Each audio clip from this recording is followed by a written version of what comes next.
Assalamualaikum warahmatullahi wabarakatuh. Halo semua, perkenalkan nama saya Rabiatun Adawiyah. Saya mahasiswi semester 2 dari Program Studi Pendidikan Bahasa Melayu, Fakultas Ilmu Budaya Universitas Lancang Kuning. Di sini saya ingin menjelaskan tentang sastrawan peranakan. Di ini untuk tugas mata kuliah sastra Melayu sebagai tugas UTS. Selamat menyaksikan semua.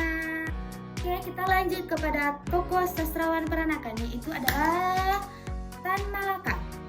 Nama lengkap dari seorang Tan Malaka adalah Ibrahim Gelar Tan Malaka. Ia lahir 2 Februari 1947 di negeri Pandan, Sumatera Barat di Indonesia. Selanjutnya, di mana ia meninggal?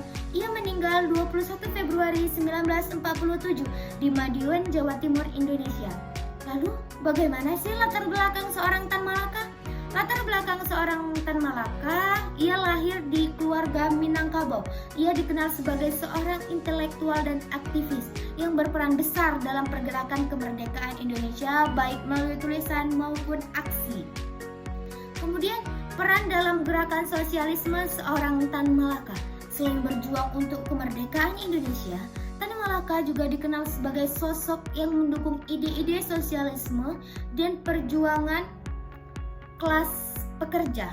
Ia percaya bahwa revolusi Indonesia harus melibatkan perubahan sosial yang mendalam, bukan hanya kemerdekaan politik semata. Jadi Tan Malaka lebih dikenal dengan pejuang kelas pekerja. Ia juga berpendapat bahwa bila ingin terjadinya revolusi, bukan hanya kemerdekaan politik, tapi bagaimana perubahan pola-pola pikir masyarakat pada saat itu. Pendidikan seorang Tan Malaka. Tan Malaka belajar di Belanda. Ia selalu terpapar oleh ideologi mainstream dan sosialisme.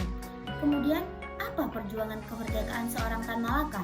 Tan Malaka selalu terlibat aktif dalam gerakan kemerdekaan Indonesia dan mendirikan organisasi seperti Persatuan Sosialis Indonesia yang mendukung kemerdekaan yang disertai dengan perubahan sosial dan radikal. Jadi, Tan Malaka hanya belajar saja di Belanda. Walaupun ia terpapar oleh ideologi mainstream, tapi dengan jiwa sosialisme di Indonesia, ia membuka suatu persatuan kemerdekaan Indonesia, yaitu Persatuan Sosialis Indonesia, yang kemudian pembuangan dan perjuangan seorang Tan Malaka. Berarti seorang Tan Malaka pernah dibuang oleh siapa? Oke, Tan Malaka beberapa kali diasingkan dan dipenjara oleh Belanda dan juga pemerintah Indonesia. Ia seringkali berada dalam posisi minoritas dan krisis terhadap kebijakan pemerintah. Apakah teman-teman tahu apa arti minoritas? Minoritas adalah sebagian kecil dari halayak ramai. Ibaratkan di Indonesia, suku apa yang mayoritas? Itu adalah suku Jawa. Berarti selain suku Jawa, itu adalah suku minoritas, alias yang paling sedikit dari perkumpulan sesuatu, gitu ya teman-teman. Jadi, mengapa Indonesia membuang seorang Tan Malaka? Itu karena dia seringkali mengkritik krisis terhadap kebijakan pemerintah. Jadi mungkin pemerintah geram pada Tan Malaka ini sehingga Tan Malaka pernah diasingkan bahkan dibuang. Kemudian Tan Malaka memiliki misteri kematian. Tan Malaka, ia tewas pada tahun 1949 pada tanggal 21 Februari dalam peristiwa Madiun di Jawa Timur. Dengan banyak spekulasi bahwa ia dibunuh karena pandangannya yang dianggap terlalu radikal. Oke teman-teman, sampai di sini bisa dipahami ya teman-teman ya tentang latar belakang seorang Tan Malaka. Kemudian adalah karya-karya seorang Tan Malaka. Karya-karya yang paling dikenali dari seorang Tan Malaka yang pertama adalah Madilog pada tahun 1943. Madilog adalah singkatan dari materialisme, dialektika, dan logika. Buku ini mengajak masyarakat Indonesia untuk berpikir ilmiah dan rasional. Ini adalah karya filsafat dan pemikiran sosial yang sangat berpengaruh. Jadi, pada saat itu, buku ini sangat berpengaruh bagi masyarakat Indonesia untuk bagaimana caranya berpikir lebih rasional dan bagaimana cara berpikir lebih ilmiah. Kemudian, karya kedua yang sangat berpengaruh adalah Narde Republik Indonesia pada tahun 1925. ditulis dalam bahasa Belanda. Berarti seorang Tan Malaka ini sangat jago dalam berbahasa ya teman-teman. Ia menulis dalam bahasa Belanda. Kemudian merupakan salah satu seruan awal untuk kemerdekaan Indonesia dalam membentuk republik jauh sebelum proklamasi 1945.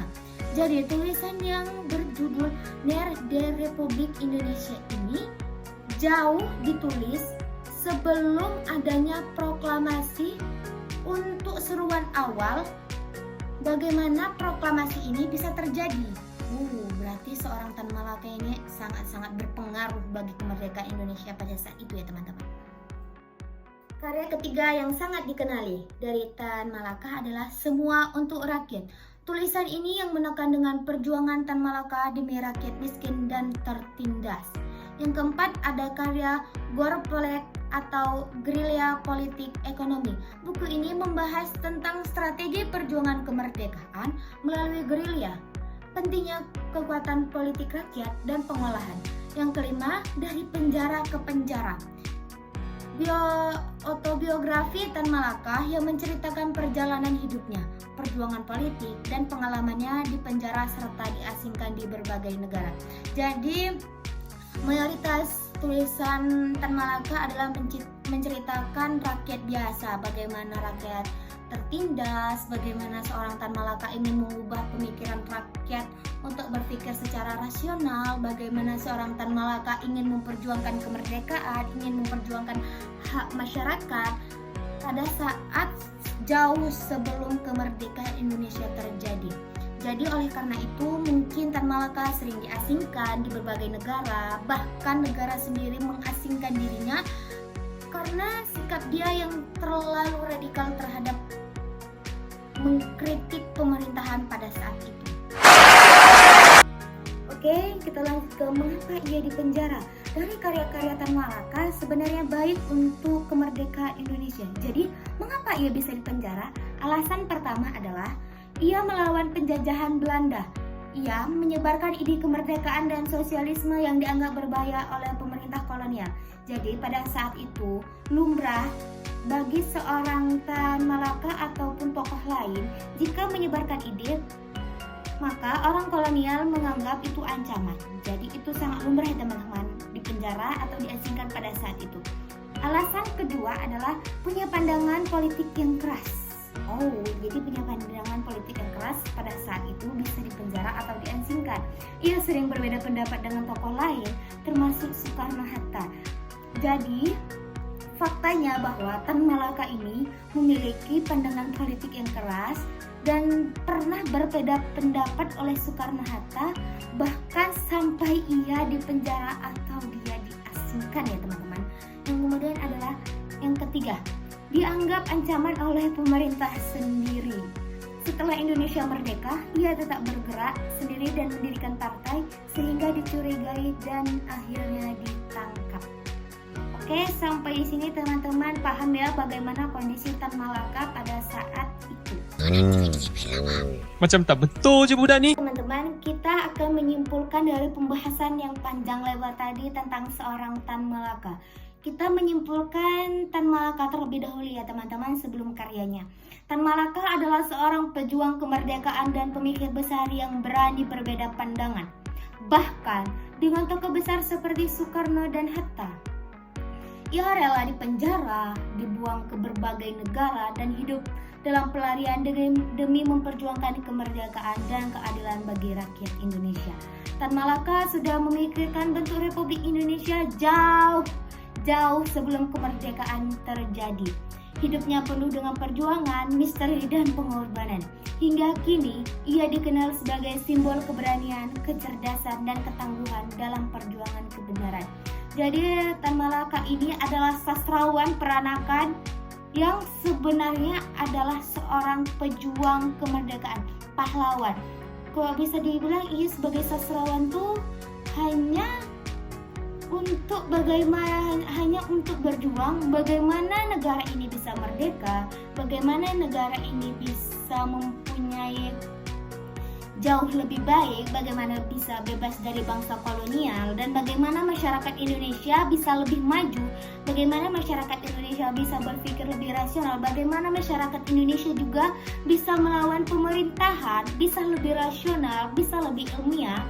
Bahkan ia mengatakan kalau revolusi ingin terjadi, tidak hanya kemerdekaan politik, juga perubahan cara pikir, cara pandang masyarakat, baik bagi kolonial Belanda maupun pemerintah itu sendiri yang tidak sesuai dengan kebutuhan negara.